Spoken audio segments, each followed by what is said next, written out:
பிறகு தமிழ்நாட்டு அரசியலில் ஒரு முக்கியமான மாற்றம் நடந்தது.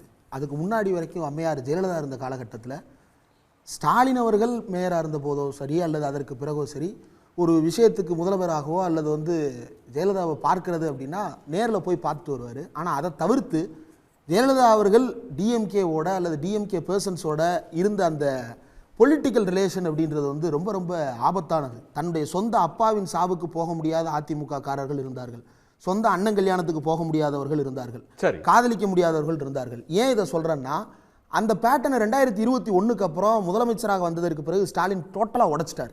தன்னுடைய பிறப்பையே கொச்சைப்படுத்தி பேசி கொண்டிருந்த சீமான் அப்படின்ற ஒரு கட்சியை சேர்ந்தவரை சீமானுக்கு அப்பா இறந்துட்டாருன்னு தெரிஞ்ச உடனே ஃபோன் போட்டு நான் கூட இருக்கேன் கவலைப்படாதீங்க அப்படின்னு சொல்லி அந்த மரபை மாத்துறாரு.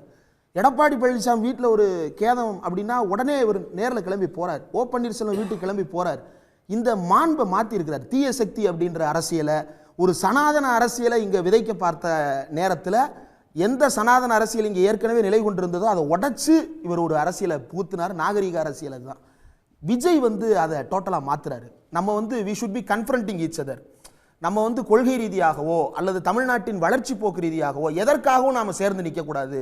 நான் உன்னுடைய எதிரி, நீ என்னுடைய எதிரி, we are not opposition parties அப்படின்ற இடத்துக்கு விஜய் தன்னுடைய ரசிகர்களை நகர்த்துறாரு. அதை அந்த ரசிகர்கள் அந்த நிகழ்ச்சி முடிஞ்சு வெளியே வரும்போது அவங்க பேசுறதை கேட்கும் போதே அவங்க எங்கள் வீட்டில் மற்ற கட்சிக்கு ஓட்டு போடுறவங்க இருக்கிறாங்க, சோத்துல விஷம் வச்சிடலாம்னு நினைக்கிறேன். இதெல்லாம் தமிழ்நாட்டு அரசியலில் இதுவரைக்கும் நம்ம கேட்காதது.